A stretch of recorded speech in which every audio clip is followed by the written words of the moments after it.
Welcome to LCS Talks. I'm Berkeley Glazer, and I'm the principal of the middle school here at Langley Christian School. I have Kevin Merchandani, my co-host, with me today, and Kevin is the Director of Instruction for K-12. Hey, everyone. Awesome. We have Joel Ditson with us today, who is our high school principal. Hi, everyone. Excited to be here. And we have Chris Sapelt with us, who is the coordinator of service learning and a high school Bible teacher. Happy to be here. Awesome. Kevin, what's happening today? Yeah, Berkeley, another great episode here on LCS Talks. We are in this season of looking at social emotional learning and faith formation. And for our listeners here, we're talking about how we engage in our local to global context, how we engage service learning, particularly in the high school, and the kind of impact that a service learning program can have on a Christian learning community.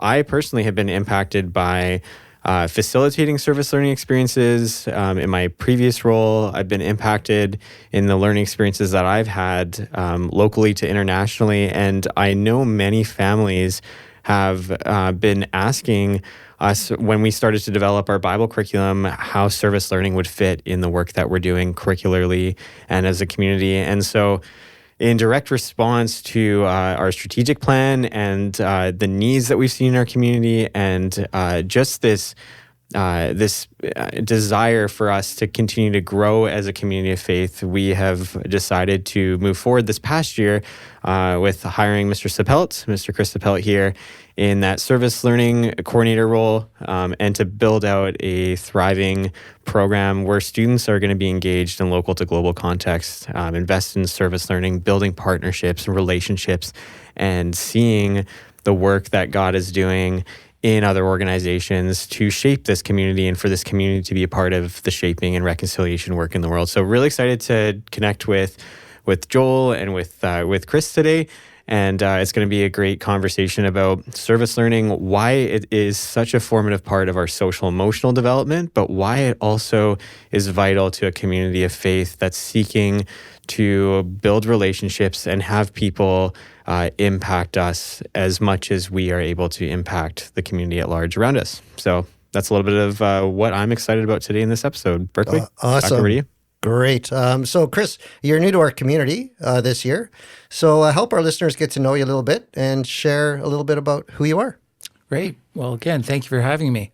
So I grew up in Port Moody and to a immigrant German family, refugees. And, we weren't particularly well-to-do. It was always like wait to payday. And, so money was always a little bit scarce. But, it was funny. We were at church one Sunday, and there was an appeal to support a refugee family from Vietnam. And I remember sitting next to my dad, and he opened up his wallet. And, my dad's a pretty frugal guy. And all of a sudden, he took out a large sum of money and put it in the envelope. And for me, it was something I never forgot. Because, as being newcomers to the country, they really felt that this was something important to, I was a stranger and you welcome me. Mm. And so that sense of responsibility, because they saw themselves in those who came after them. And I remember just sitting there watching this, thinking, oh, wow, this is a really powerful moment. And so, Matthew 25 always had a really important part in my idea of, living the Christian faith. I was hungry and you fed me, thirsty, you gave me drink. Mm-hmm. So that sort of became my mantra. I'd be downtown with my friends and I'd see a panhandler and it was just something that became almost like a sort of a reflex motion. And just sort of instinctive, as an action of this is what it means to live your Christian faith.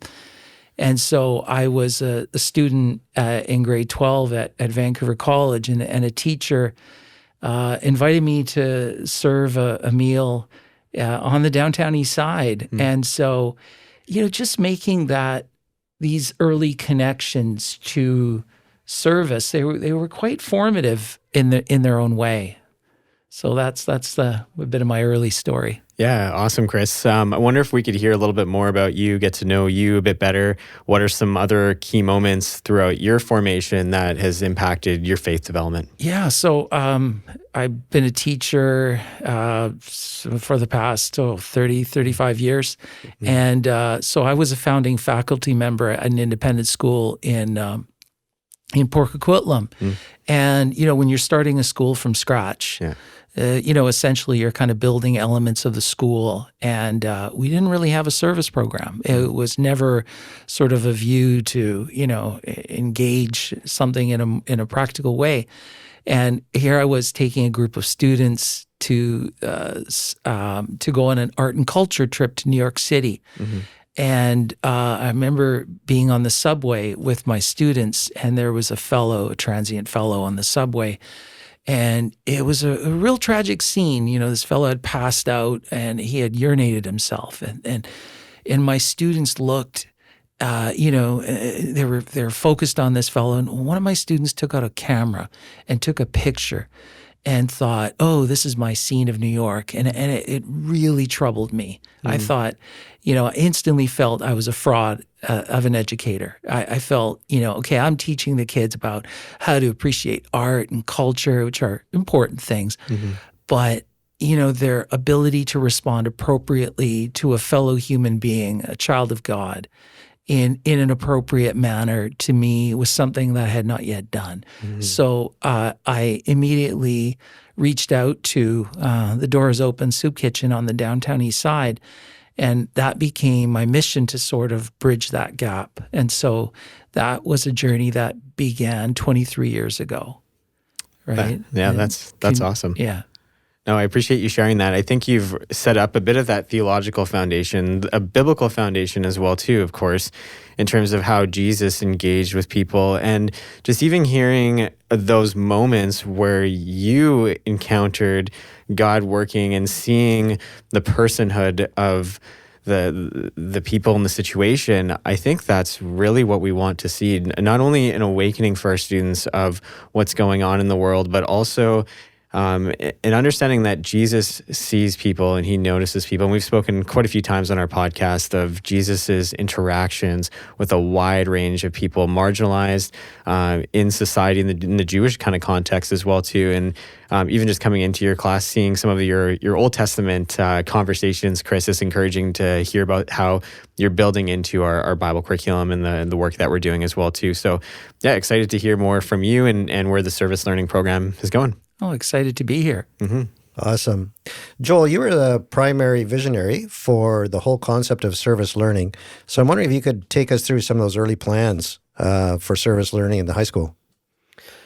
Sure, that's the primary visionary. I don't know all of that, but there's, I think, as we were looking back at among the high school, and of course Berkeley, you know this with the middle school, and Kevin as well too.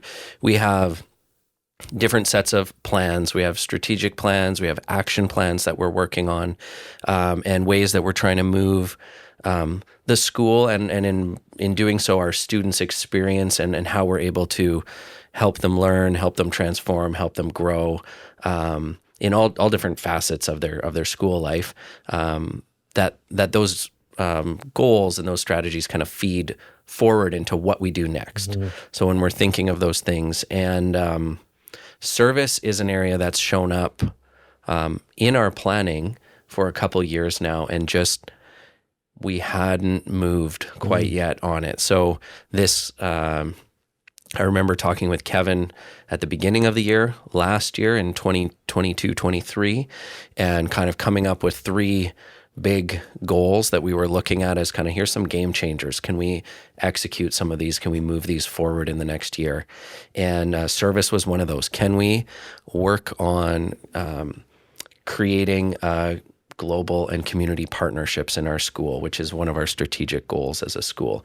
Can we expand opportunities for innovation and transformative learning for our students in the school?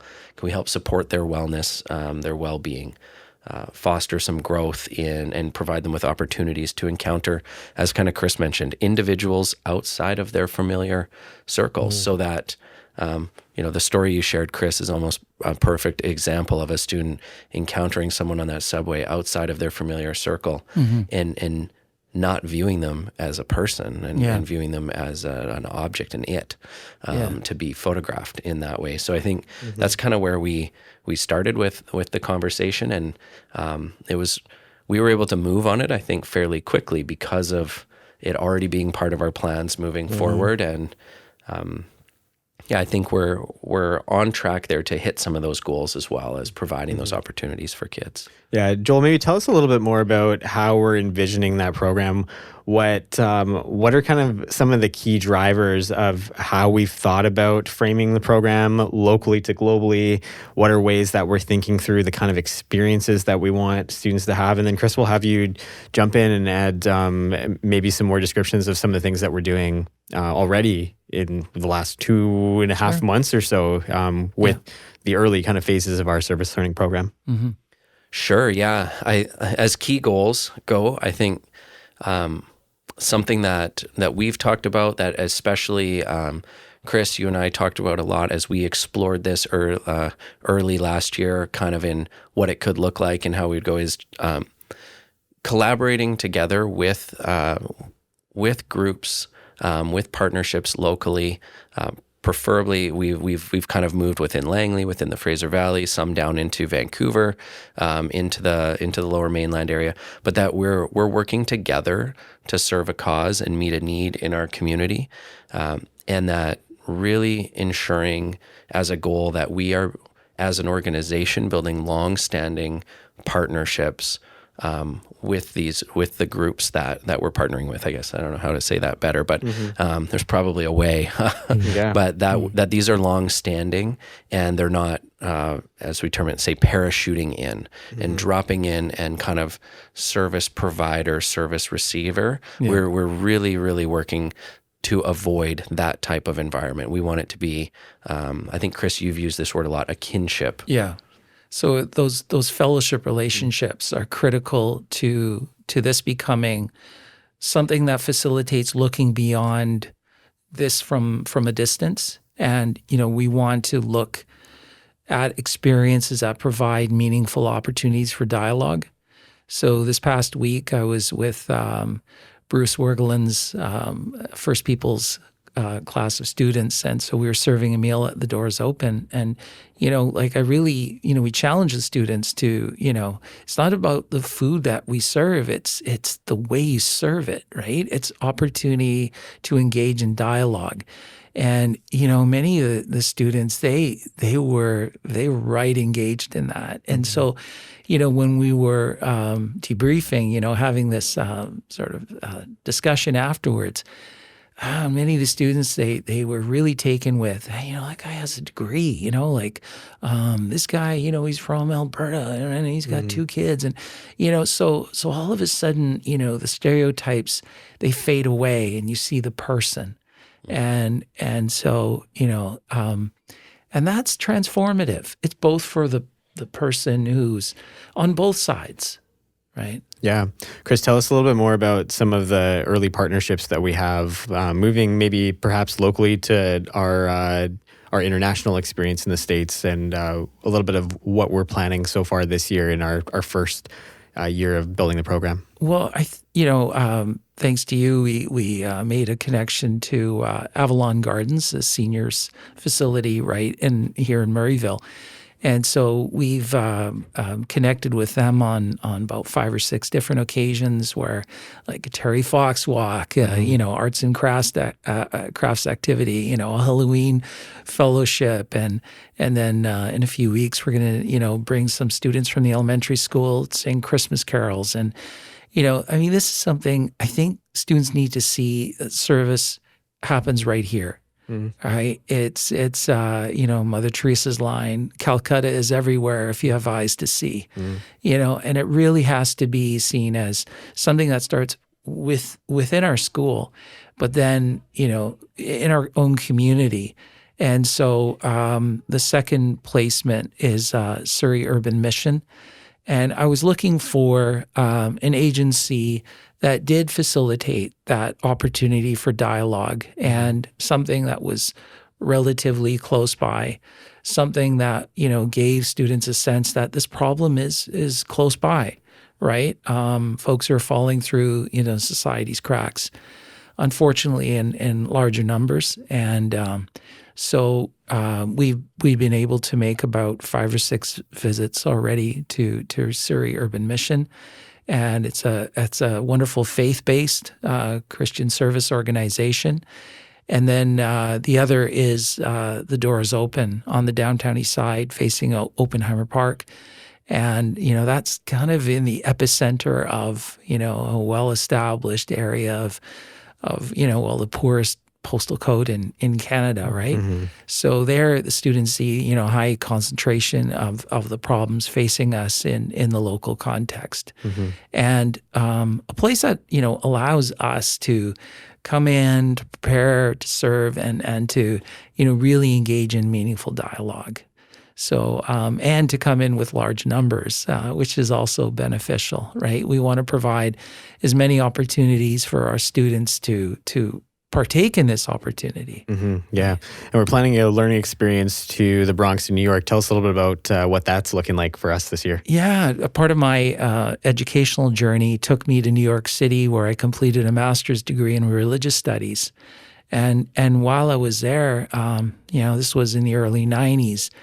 And so I was really unfamiliar with just the scale of poverty was so alarming. And so I really didn't want to sort of, learn in this sort of ivory tower. And so a couple of nights a week, I volunteered at a homeless shelter as a resident volunteer.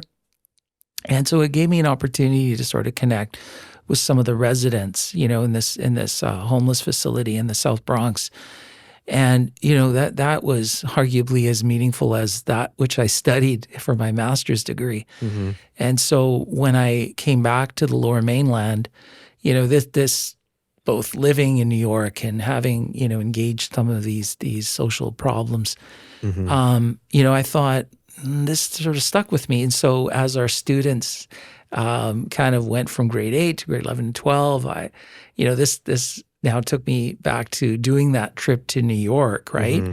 And so it was a city that I became familiar with. So I thought, well, why don't I take my familiarity with a city Mm-hmm. and then develop a sort of a service-related program to engage these deeper issues? Mm-hmm. And so one day about, I think it was 2006, Mm-hmm. I picked up this book called Ordinary Resurrections by Jonathan Kozol, which described the lives of children Mm-hmm. growing up in the poorest congressional district in the United States.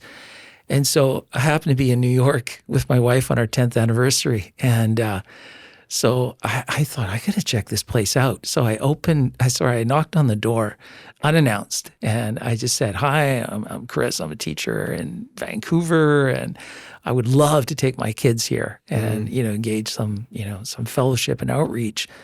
And the woman who is the pastor of the church said, who is described in detail in this book, said that would be wonderful. Mm. And so I was just amazed at the opportunity which all of a sudden was opening up. And over the years, I think I've taken about 800 students there. And I think there's, last count, about 90 students who have gone back on their own. Mm. And to continue this relationship with the children that they connect with over the course of the year. Mm-hmm. And then, so come March, I'm going to be taking about 40 LCS students in grade 11 and 12 on a fellowship service experience where we're going to be connecting with kids in this after-school program and also a local elementary/middle school. Mm-hmm. You've really highlighted the importance of learning being possible with relationship. Mm-hmm. And as I think about it, we're talking about issues of homelessness and poverty. We're looking at issues that perhaps elderly folks face as well too. We're exploring other opportunities as well with the environment. And we're trying to broaden our understanding of what service learning can reach into and where the Spirit can work in communities in terms of restoration. I was thinking about, as I was growing up, my mother always had elderly folks around our home. I honestly think back to being 4 years old and remember everyone was our grandparent, and I couldn't tell the difference between who was an auntie and an uncle, and all that just kind of wrapped up in family, and just realized how impactful that was when you see the experiences and perspectives of others and how formative that can be to us as well. And so even my mother today just has such a heart for the elderly folks, and I've learned so much from her in the work that she's doing. And I think we learn a lot from people and their experiences when it comes to how they have related to different people groups and the issues and the kind of experiences that they face as well. Well, yeah, it's seeing God in all things. And I remember hearing a pastor give us a homily where he was talking about visiting this fellow who was in his last days, and he was on his deathbed.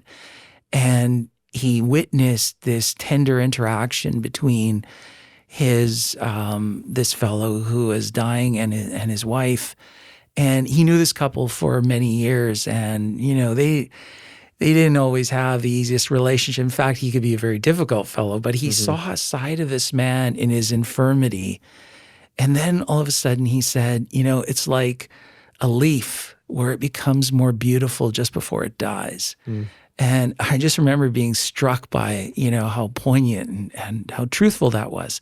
That, and I'm seeing my father in his own journey, and he's blind, and he's, barely able to walk, and just journeying with him every day. But, just seeing that sense of gratitude, as I put the, shaving him or changing him or whatever. And it's just, it's offered me a glimpse as to where, in a sense, how we attain our own salvation is how we respond to the people closest to us. Yeah, that's a pretty beautiful theological truth, right? Yeah. We could talk about the incarnation. Christmas is coming up here. God becomes humanity, and it's the great act of empathy. And that's really what we're trying to introduce our students into, to see, to experience what it's like to be someone else. To add to that, like I find in some traditions, families will place the manger, and I remember, thinking about this recently, thinking, many of them are sanitized, and we don't get a sense of that this was a family that was afraid, that the fear, the sense that these are refugees, and I think we need to challenge our community, ourselves, myself, to understand how Christ's presence, is really before us in the needy, and to challenge our students, all of us, to see how Christ's presence is before us, especially during this time of Christmas. I think if I can jump in here for a second, some of what Chris, I've specifically seen this year, and we talked a lot about this in the last year as we move towards this plan of facilitating these ongoing relationships, collaborative, based in mutual respect with the various groups. And I think as I just was listening to kind of go through, it was a little while back, but going through some of the organizations that we're connecting with as a school and some of the people, I love that the focus over and over and over with those groups has been on developing that relationship over time, and that, service, sometimes people hear about it or think about it, or we hear and we think it's as simple as putting 25 students on a bus and dropping them off somewhere to complete some task work. And then they disappear out of that world and they come back to us, and that's their service experience. I think it's just, from hearing, your stories here and Kevin, it's so much deeper than that. And the method of kind of melding that around biblical studies curriculum and how our students' classroom experiences are preparing them to have the empathy that you've just kind of been talking about, to go into the world and serve others in an honest and genuine way. Right, that's just it. Every time we chat through the year, it just comes through over and over that this is being imparted to our students as they take part in these experiences. Yeah, I think the myth is that, you're coming to bring Christ to them. In fact, I think it could be the other way around. That I find that, in people's brokenness, that there's, I think the students on a recent group were pointing this out. They said there are so many of the guests are saying, God bless you, and, making these religious observations. And I said, yeah, because, when you hit rock bottom, sometimes, there's a certain grace that can come from that experience. So if you are able to sort of listen to that person's journey, it can be very humbling. I have a line that I often use. It's don't judge people in how they carry their burdens, but be in awe of the burdens they carry. And, to kind of, just to be able to offer a person a sense of, as in the Wayfinder program that we just completed, sort of lean in and go forward to understand and be curious to someone's story. And, and I think that should be an approach that we all take towards each other, before saying, oh, I know what you want. There's a story I just want to share with you quickly. I remember being involved in a service outreach in Port Coquitlam, and where there was a homeless population that was congregated around City Hall in downtown Poco. And there was a fellow I connected with. He was there every week. And, as Christmas approached, I thought, it was someone I was getting to know and really enjoying a certain friendship. And so I said to him, Julio, what do you want for Christmas? I thought, I'll offer something. And I thought in my mind, this is what you need. Probably a blanket, probably a jacket, right? He said to me, I need a cell phone. And I thought, okay, my judgment crept in, and I said, that seems a little bit of an indulgence, don't you think? Like that. I was like, And so I thought, all right, well, I'm going to get him a cell phone. So I went out and got one of these paper, use things or whatever. Next week, okay, here you go. Here's your cell. Okay, so after Christmas, I saw him again. I missed him for a few weeks. All of a sudden, he looked awful. He looked like next to death. And I said to him, I said, Julio, what happened? And he said, well, he was out sleeping in the park, and these fellows just thought, the thing to do would be to kick this person near to death. And he said he took out his cell phone, he called 911. He knew that this could be the thing that could potentially save his life. And when he told me this, I actually felt ashamed because I had judged him, like I thought I didn't listen. I didn't lean in and hear his story and to think, and that's the type of dialogue that I think we need to have, with people to really understand, what is it that we all need, right? And I think, to facilitate that discussion in a classroom context and in those service agencies, I really think, this would enrich us as well as the guests. Absolutely. That's a great connection between perceived reality and true reality. And just by getting out there and being with people, that can definitely help bring that to fruition in terms of what is actually happening. Chris, you've made reference to social emotional development a couple of times. Can you just elaborate for us on how service learning can shape our social emotional development? Well, there's service, and then there's what you do in the classroom. I think it's greater than the sum of its parts, right? And so when you're able to have that experience that a student may have participated in recently, and be present to that discussion that they may have had. And all of a sudden you're teaching to the historical and social and economic issues. All of a sudden you see these lights go on, right? And you see students all of a sudden making these connections. And that's a really powerful thing. In terms of, their social, emotional well-being, I think what has the last few years taught us that, when we sort of, and I know it's a controversial issue, but I mean, we needed to sort of, practice social distancing, but that came at a heavy price, right? Especially to our young people.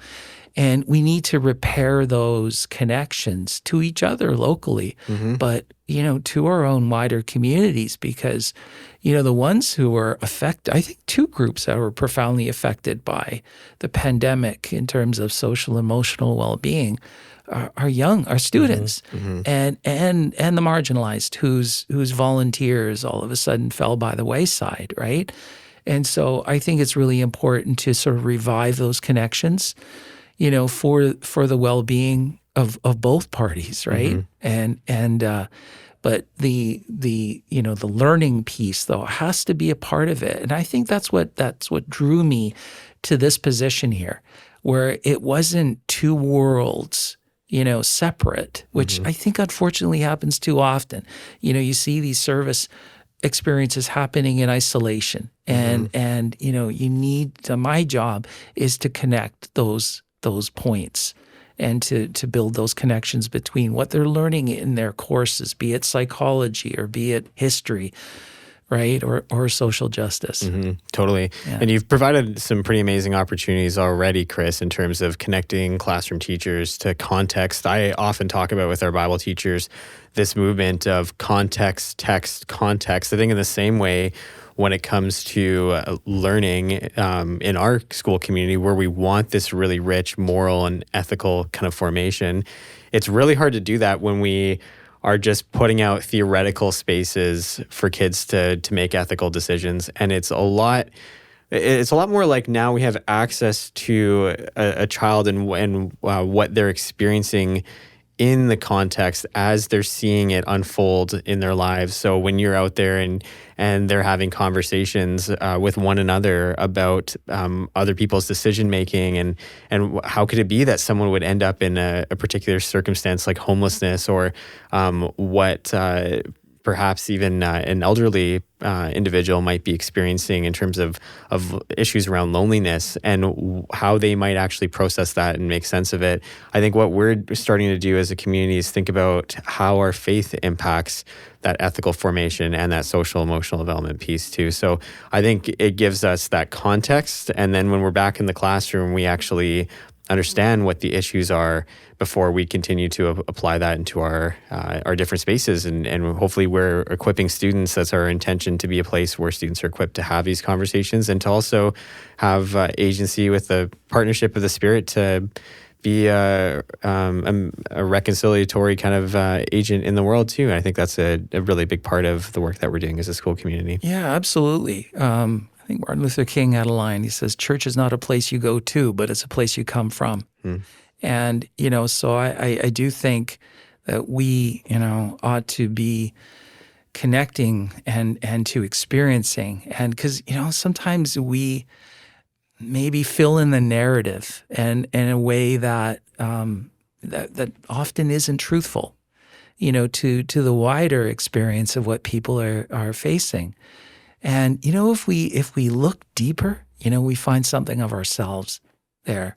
We can identify with our own brokenness, our own struggles with certain elements in our lives, and realize that we're not far off from this place. I've had former students come through the door. The door is open, and that's a troubling, circumstance where you realize that we're not far off ourselves. This is not a population, completely other. It's us.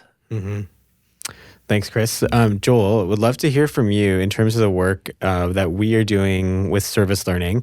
How do we encourage our families to think about supporting service learning, thinking about this partnership that we have with our school community, the opportunities that we have to develop our students' faith, to develop their social emotional capabilities?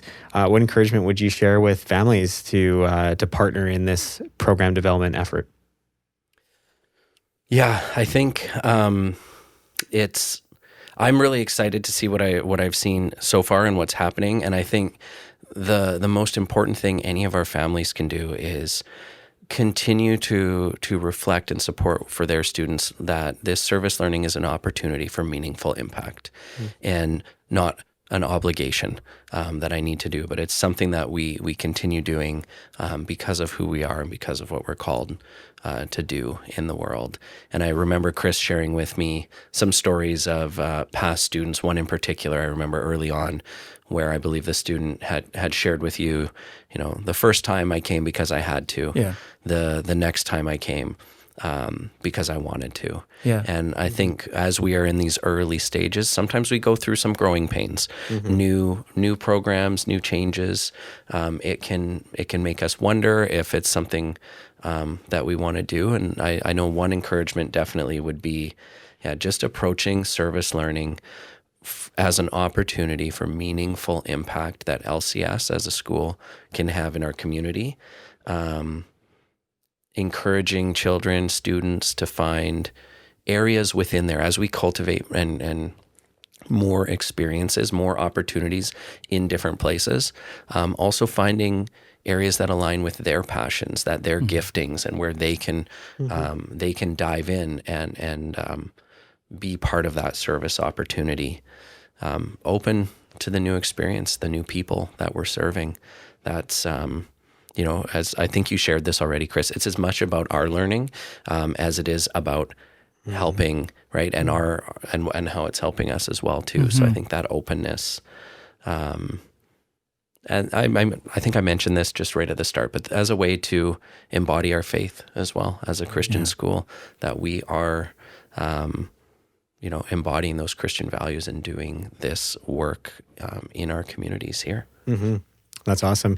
Just to get our listeners thinking a little bit here, we are starting our service learning program. I probably mentioned in the beginning in the high school, and we've identified that as a key place of our starting journey, really connected to our Bible curriculum. This is something we've been talking about for the last 2 years as we've introduced our new Bible curriculum.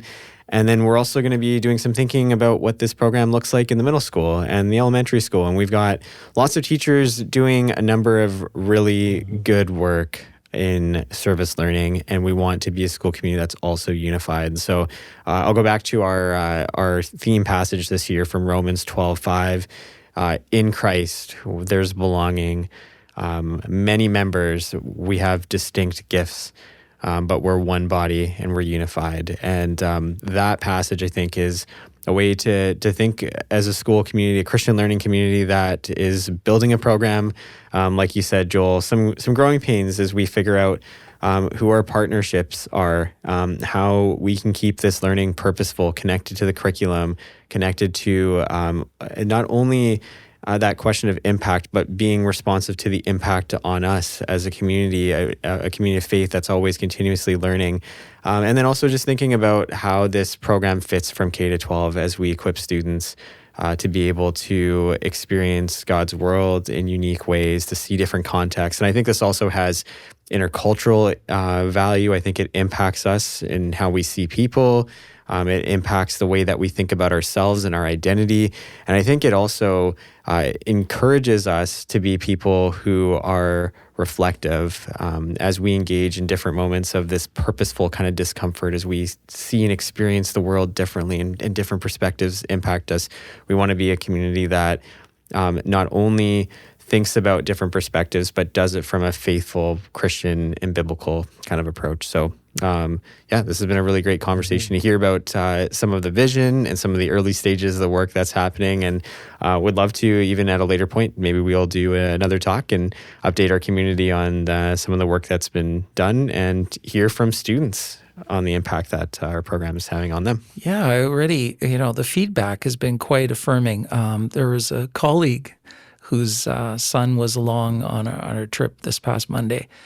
And she came to see me, walked right up to me afterwards. And we had spoken before. And she said, my son was along. And she said, we used to serve at at a church. And it was so meaningful. And then, then there was a part of the story that she didn't share. And then she said, thank you. And there was like tears in her eyes. And she said, this has really, really affected my son. And I'm like, she goes, thank you. And I said, no, thank you.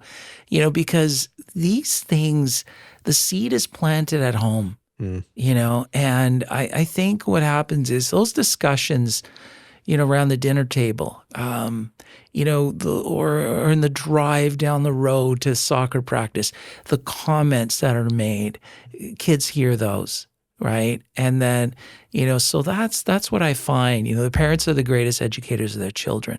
And so, if there's that sort of sense of implicit compassion, then students will be inclined to, embrace those opportunities as they become available. Yeah. Awesome. Yeah. All right. Well, we just, as we wrap it up here, we just want to really thank our panel for being here today. Chris, Joel, great conversation. It's been just great just to reflect on really getting to do things and to serve and just be a real light in our community. So hopefully we can reflect on that more. We just want to thank our listeners for tuning in.